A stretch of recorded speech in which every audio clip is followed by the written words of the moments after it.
আজকের এই ভিডিওতে আমরা হচ্ছে মাদ্রিদের এগেইনস্টে অলিসে যে গোলটা হয়েছিল ওইটা নিয়ে অ্যানালাইসিস করার চেষ্টা করব। এখানে আমরা দেখব যে গোলটা কিভাবে হয়েছে, কোন ধরনের মিস্টেকের কারণে হয়েছিল এবং অলিসে যে গোলটা করেছে তার স্পেশালিটিটা কি ছিল। So let's get started.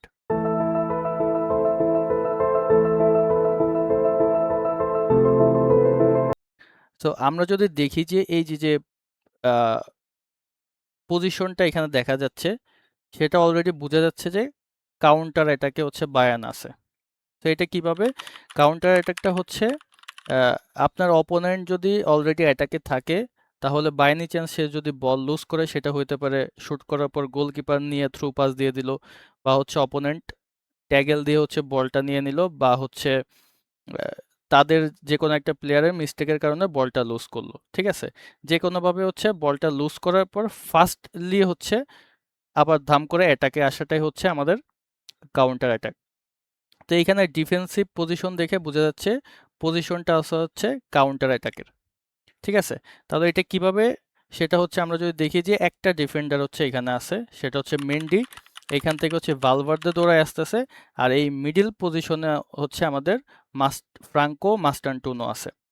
তো এইখানে মেন রোলটা ছিল কিন্তু এই ফ্রাঙ্কো মাস্টানটুনোর। কিভাবে ছিল এবং সেই হচ্ছে সবচেয়ে বড় মিস্টেকটা করেছিল, এবং কিভাবে করেছে এটা নিয়ে হচ্ছে আমরা একটু অ্যানালাইসিস করব। সো আমরা যদি দেখি যে বলটা যখন অলওয়েজ রিসিভ করছে, অলরেডি এখানে দেখবো যে মেন্ডি কি করতেছে, যে ও এখান থেকে আগেই প্রেডিক্ট করতে পারতেছিল যে এই ডি বক্সের এখানে আইসা কি ধরনের সিনারিও ক্রিয়েট হইতে পারে, এবং সে হচ্ছে অলরেডি ড্রিবলের শিকার বা ডসের শিকার হইতে পারে। এটা প্রেডিক্ট করতে পারে হচ্ছে তারে হচ্ছে তাড়াতাড়ি এই জায়গাটা ব্লক করতে বলতেছিল। অ্যান্ড মোস্ট ইম্পর্টেন্টলি যেটা হচ্ছে নোটিস করার বিষয়, সেটা হচ্ছে ডি বক্স থেকে আমরা যদি দেখি যে অলিসে ফর এক্সাম্পল সে হচ্ছে 50 মিটার দূরে আছে। অ্যান্ড এইখান থেকে যদি আমরা একটা স্লপ নিয়ে এবং এইখান থেকে দেখব যে মাস্টানটুনো মোটামুটি এখান থেকে যদি সে 50 মিটার থেকে, মাস্টানটুনো হচ্ছে 55 মিটার দূরে আছে। অর্থাৎ এইখান থেকে মাস্টানটুনোর যে সায়েন্সটা জানা উচিত, সেটা হচ্ছে অলিসে যদি এখান থেকে 50 কিলোমিটার/আওয়ার ভ্যালোসিটিতে যদি মুভমেন্ট করে বা স্পিড নিয়ে যায়, তাহলে মাস্টানটুনো যেটা করতে হবে 55 কিলোমিটার/আওয়ার ভ্যালোসিটিতে মুভমেন্ট করতে হবে। বাট এখানে আমরা দেখব, যেটা নোটিস করব, সেটা হচ্ছে অলিসের থেকে মাস্টানটুনোর স্পিড আরও কম ছিল। আর থার্ড অফ অল হচ্ছে আমাদের এইখানে যে ভালভার্দে ছিল, সে আসলে এই যে এই প্লেয়ারটারা মার্ক করে রাখছে যাতে এখান থেকে পাস প্রডিউস না হইতে পারে। এর জন্য বেসিক্যালি ওর পজিশন এই অবস্থাতেই ছিল। ঠিক আছে, সে হচ্ছে এই অবস্থাতেই রান করবে। মেন কাজ ছিল এই দুইটা ডিফেন্ডারের, যেখানে অলরেডি মেন্ডি প্রেডিক্ট করতে পারতেছিল যে এখানে অলিসে দ্বারা কি ধরনের সিনারিও হইতে পারে। এর জন্য বারবার ওরে মেনশন করতেছিল যে এইখানে এসে কাভার করতে। বাট আমরা যদি দেখি এইখানে অলরেডি অলিসার ওর পজিশন কিন্তু বেশি দূরে না। সো সে এইখানে কাভার করার জন্য তার অলিসি থেকে বেশি স্পিডে আসার দরকার। বাট সে এখানে লেজিনেসের বহিঃপ্রকাশ করেছে।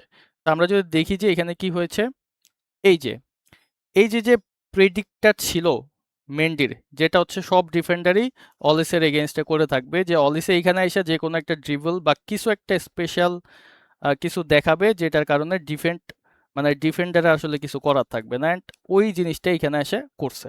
এই যে জাস্ট এদিকে তার বডিটা মুভমেন্ট করছে, অর্থাৎ ড্রিবল করছে, এই যে মেন্ডির পজিশনটা কি হয়েছে, ব্রেক হয়ে গেছে। সে এই যে রাইট সাইডে মুভ করছে, অ্যান্ড এই যে লেফট সাইডে পুরো স্পেসটা ফাঁকা হয়ে গেছে। এখন এই স্পেসটা ফাঁকা হইতো না যদি মাস্টানটুনো এই জায়গাটা এসে ব্লক করতো বা কাভার করতো। তো আমরা দেখতে পারতেছি যে এই মাস্টানটুনোর কারণেই, যেখানে ওর আরো ফাস্ট হওয়া উচিত ছিল এবং এই জায়গাটা কাভার করা উচিত ছিল, এখন এই যদি এই জায়গাটা কাভার করতো তাহলে এই স্পেসটা আর ক্রিয়েট হইতো না। এখন এই স্পেস ক্রিয়েট না হইলে কি হইতো, তাহলে এখানে শ্যুটটা ক্রিয়েট করতে পারতো না ফার্স্ট অফ অল। তাহলে শ্যুট ক্রিয়েট করার জন্য হয় তার হচ্ছে অলিসের এইদিকে মুভমেন্ট করা লাগতো।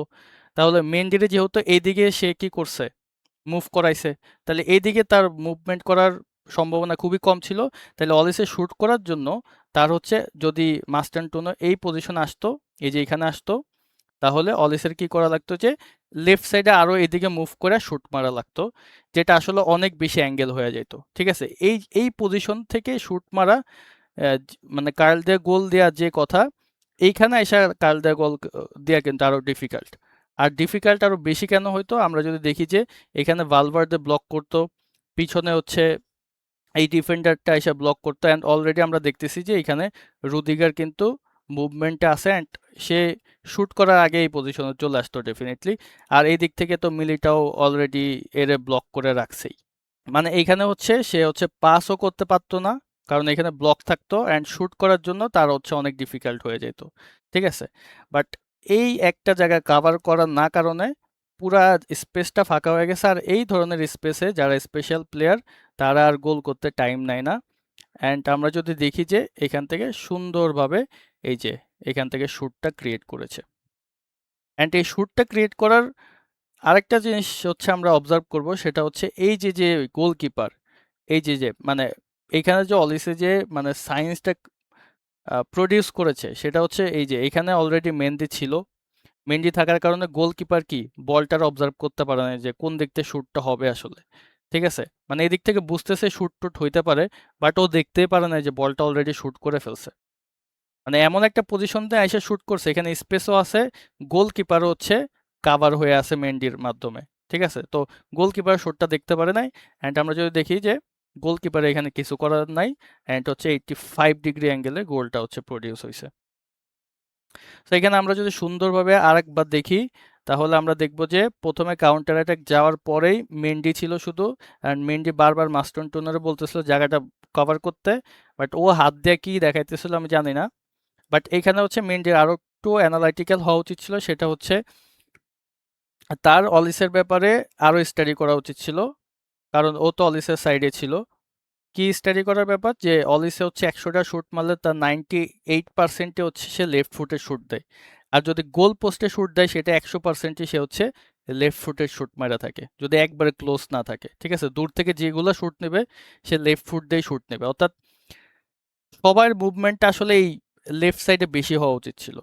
বাট এইখানে আসলে মানে মেন্ডি আগে প্রেডিক্ট করতে পারতেছিল যে এইখানে সে মানে অলিসের সাথে পারবে না, মানে এক কথায় সে ড্রিবলে এখানে ডস খাবেই। ঠিক আছে, অ্যান্ড এইখান থেকে জাস্ট তার রাইট যে লেগটা এদিকে জাস্ট মুভমেন্ট করছে, মেন্ডির পজিশন ব্রেক হয়ে গেছে, অ্যান্ড এখানে স্পেসটা ক্রিয়েট হয়ে গেছে, যেটা হচ্ছে মাস্টানটুনে এখানে কাভারটা না করার কারণে। অ্যান্ড ফাইনালি শ্যুটটা এমনভাবে কার্ল হয়ে ঢুকছে যে এখানে গোলকিপারে কিছু করার নাই। সো অলিসে গোলটা করছে, broom. So that is how অলিসে গোলটা প্রডিউস করেছে। সো এই ভিডিওটা যদি আপনার ভালো লেগে থাকে তাহলে অবশ্যই একটা লাইক দিবেন, আর এই ম্যাচ নিয়ে যদি কোনো ধরনের কিউরিওসিটি থেকে থাকে তাহলে অবশ্যই কমেন্টে জানাবেন। অ্যান্ড এই ধরনের গোল বা ম্যাচ নিয়ে অ্যানালিটিক্যাল ভিডিও যদি আপনার দেখতে ভালো লাগে তাহলে অবশ্যই আমার চ্যানেলটা সাবস্ক্রাইব করে রাখবেন, অ্যান্ড আমার পেজটা ফলো করে রাখবেন। তো দ্যাটস অল ফর টুডে।